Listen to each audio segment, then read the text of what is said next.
नारद संचार आर्थिक समाचार में हमारे सभी दर्शकों का एक बार फिर से स्वागत है। आज हम बात करेंगे खुदरा महंगाई की।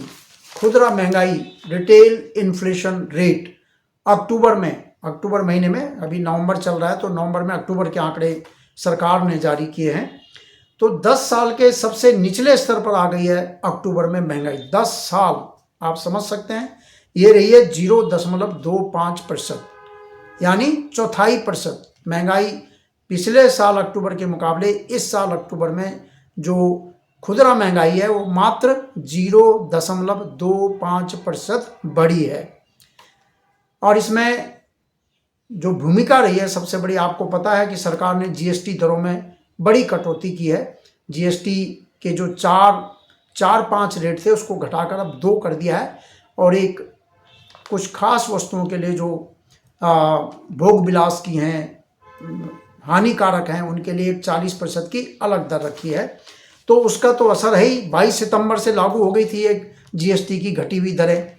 22 सितंबर से लागू होने के बाद 22 सितंबर का महीना बीता और अभी पूरे अक्टूबर के महीने में तो कहीं ना कहीं जीएसटी दरों में कटौती का असर तो ये सामने आया है। और खुदरा महंगाई जो है 10 साल के निचले स्तर पर 0.25% रह गई है अक्टूबर में।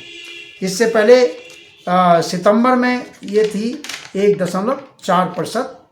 और अगर पिछले साल की बात करें तो पिछले साल अक्टूबर में ये थी 6.2%। अक्टूबर 2024 में खुदरा महंगाई का आंकड़ा था 6.2% पर, और अक्टूबर 2025 में ये रह गया 0.25%।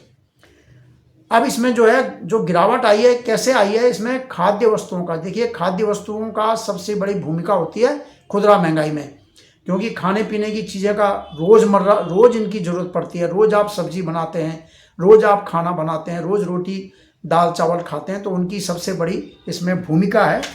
तो जो खाद्य वस्तुओं का जो ग्रुप है वो अलग ग्रुप है, उसमें 5.02% की गिरावट आई है पिछले साल के मुकाबले। अक्टूबर में खाद्य वस्तुओं का समूह 5.02% घट गया।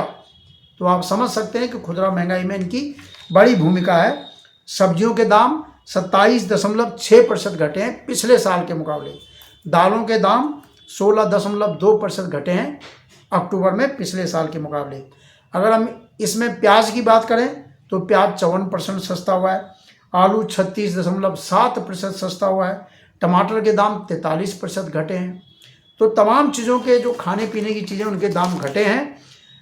लेकिन अगर बढ़े हैं तो खाद्य तेल के दाम बढ़े हैं। खाद्य तेल के दाम पिछले साल के मुकाबले करीब 11.25% ऊंचे हैं।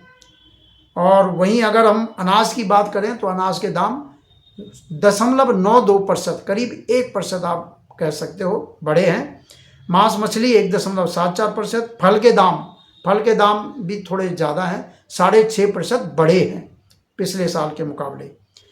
और बाकी कपड़े और फुटवियर की बात करें वो अलग ग्रुप है, 1.70%। बिजली और ईंधन जो भी आप इस्तेमाल करते हैं उसके समूह में करीब 2% की वृद्धि हुई है। तो कुल मिलाकर जो खाद्य वस्तुओं का समूह है उसका जो है खुदरा महंगाई को कंट्रोल में रखने में सबसे बड़ी भूमिका रही है।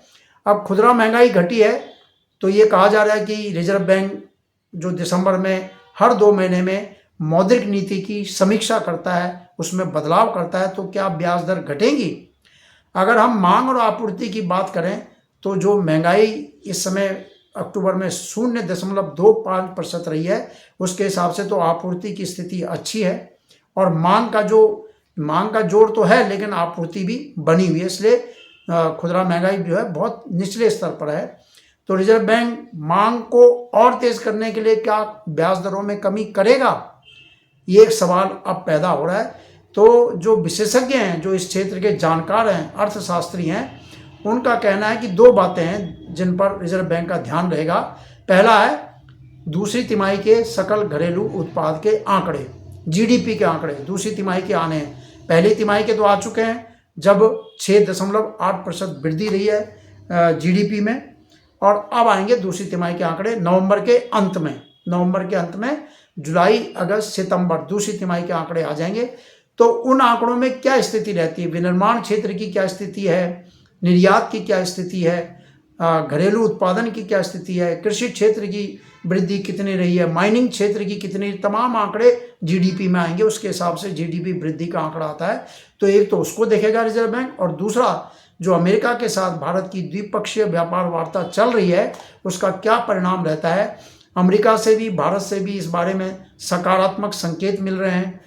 अमेरिका के राष्ट्रपति डोनाल्ड ट्रंप कह चुके हैं कि हम भारत के साथ ट्रेड डील करेंगे।